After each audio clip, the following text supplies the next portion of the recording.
የነቢያት ጾም የሚጀምርበት ቀን መቼ ነው? መስከረም 10፣ ህዳር 15፣ ጥር 11፣ ነሐሴ 1። ህዳር 15 የነቢያት ጾም በየዓመቱ የሚጀምረው በቋሚነት ህዳር 15 ቀን ነው። ይህም ጾም እስከ ገና ዋዜማ ድረስ የሚቆይ ነው። ስለ ጾመ ነቢያት ካዘጋጀናቸው 12 ጥያቄዎች ምን ያህሉን መመለስ ትችላላችሁ? የጾም ጾመ ነቢያት ተብሎ የተሰየመበት ዋናው ምክንያት ምንድነው? ሐዋርያት ይህን ጾም በመጾማቸው፣ ቅዱሳን ነቢያት የመድኃኔዓለም መወለድ በጾም ሲጠባበቁ ስለነበረ፣ ጾሙ የሚጾመው በህዳር ወር ስለሆነ፣ በአዳም ላይ የተፈጸመው ፍርድ ስለሚነገርበት።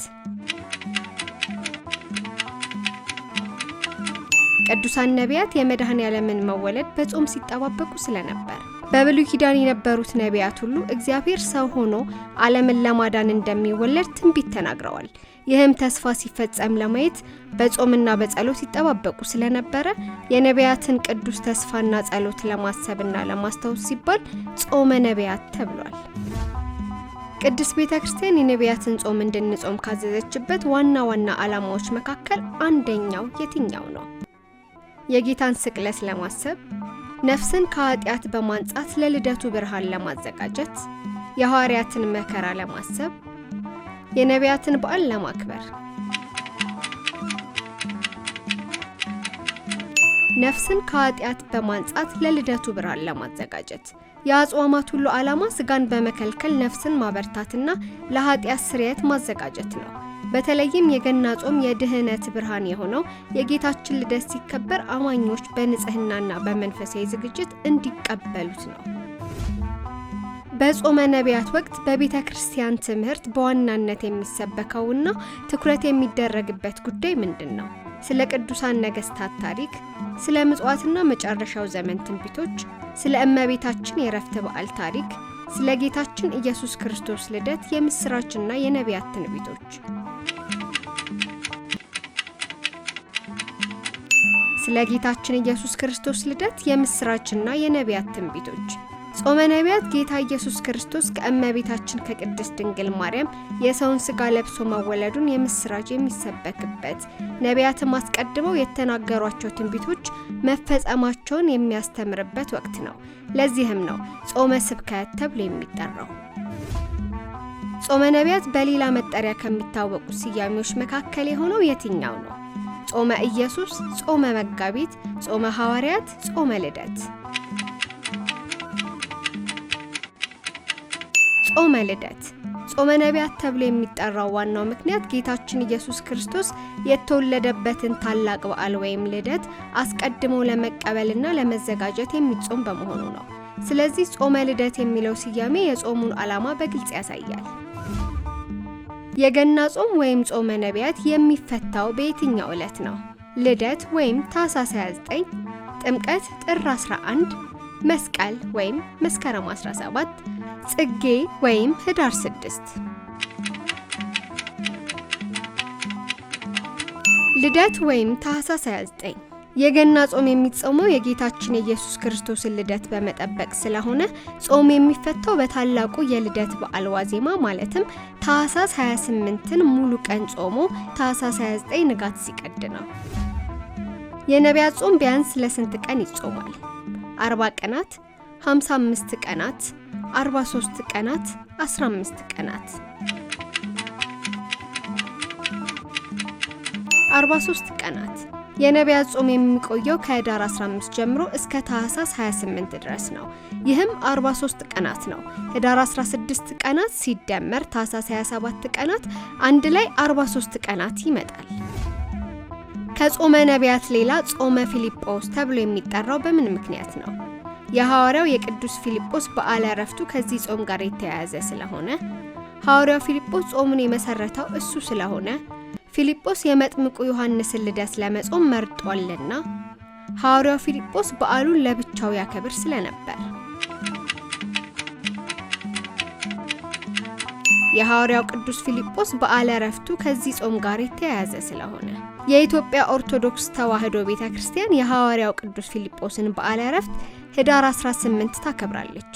ጾሙ የሚጀምረው ከዚህ በዓል ቀደም ብሎ ስለሆነና አበው ይህንን ጾም ከቅዱስ ፊልጶስ ስም ጋር አያይዘው ስለሚጠሩት ጾመ ፊልጶስ በመባል ይታወቃል። ከሚከተሉት የጾመ ነቢያት ስያሜዎች መካከል ጾመ አዳም ተብሎ እንዲጠራ ያደረገው ምክንያት ምንድን ነው? አዳም ጾሙን ለጌታ የሰጠው ስለሆነ አዳም ከገነት በተባረረ ጊዜ መውጣቱን ያስታውሳልና ጌታ ኢየሱስ ክርስቶስ የተወለደው ዓለምን ለማዳን አዳም ያጠፋውን ድህረት ለመመለስ በመሆኑ አዳም ጾሙን እንደ አብይ ጾም 40 ቀን እንዲጾም ታዟልና። ጌታ ኢየሱስ ክርስቶስ የተወለደው ዓለምን ለማዳንና አዳም ያጠፋውን ድህነት ለመመለስ በመሆኑ ጌታ ኢየሱስ ክርስቶስ የተወለደው ዓለምን ለማዳንና አዳም ያጠፋውን ድህነት ለመመለስ በመሆኑ ጌታችን ኢየሱስ ክርስቶስ የተወለደው በዲያብሎስ ምክንያት የጠፋውን የአዳምንና የሰው ዘርን ድህነት ለመመለስ ነው። ስለዚህ የልደቱ ጾም ይህንን የአዳም የድህነት ተስፋ መፈጸም የሚያበስር በመሆኑ ጾመ አዳም ተብሎ ይጠራል። የገና ጾም በጠቅላላው ስንት ሳምንታት ይቆያል? 4 ሳምንታት፣ 5 ሳምንታት፣ 6 ሳምንታት፣ 7 ሳምንታት። 6 ሳምንታት። ጾመ ነቢያት ከህዳር 15 እስከ ታኅሳስ 28 ድረስ የሚቆይ ሲሆን የ43 ቀናት ርዝመት አለው። ይህም በአማካይ 6 ሙሉ ሳምንታት ወይም 42 ቀናት ከአንድ ቀን በላይ ማለት ነው። ጾመ ማርያም የሚለው ስያሜ ለገና ጾም ወይም ለጾመ ነቢያት ከተሰጡት ምክንያቶች አንዱ ሲሆን ይህንን ስያሜ እንድታገኝ ያደረጋት ምን አይነት ትውፊት አለ? እመቤታችን ቅድስት ድንግል ማርያም ከጌታ ልደት በኋላ ጾማለችና እመቤታችን ጌታን ከመውለዷ በፊት በጾምና በጸሎት ተወስና ስለነበር ጾሙ ከእመቤታችን የዕረፍት በዓል ጋር የተያያዘ ስለሆነ እመቤታችን የልደት በዓል እንዳይከበር ስላዘዘች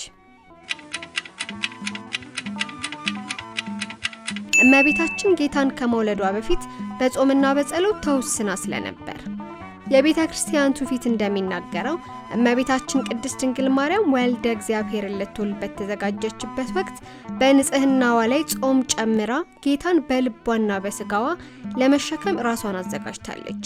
ይህንን የንጽህናዋና የዝግጅቷን ጾም ለማሰብ ጾመ ማርያም ተብሎ ይጠራል። ከሌሎች አጽዋማት በተለየ በጾመ ነቢያት ወቅት የክርስቶስን ልደት ተስፋና ትንቢት የሚዘክሩት የብሉይ ኪዳን መጻሕፍት የትኞቹ ናቸው? መጽሐፈ ኢሳይያስና መጽሐፈ ሚልክያስ፣ ኦሪት ዘጸአትና ዘሌዋውያን፣ መጽሐፈ ኢዮብና መጽሐፈ ምሳሌ፣ መጽሐፈ መሳፍንትና መጽሐፈ ሩት።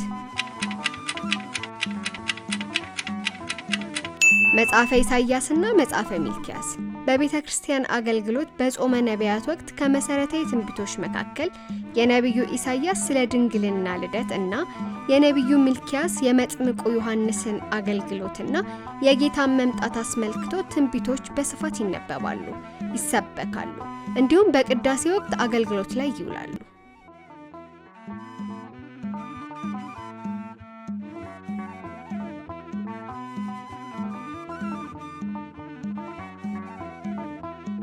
ከተጠየቁት 12 ጥያቄዎች መካከል ምን ያህሉን አገኛችሁ?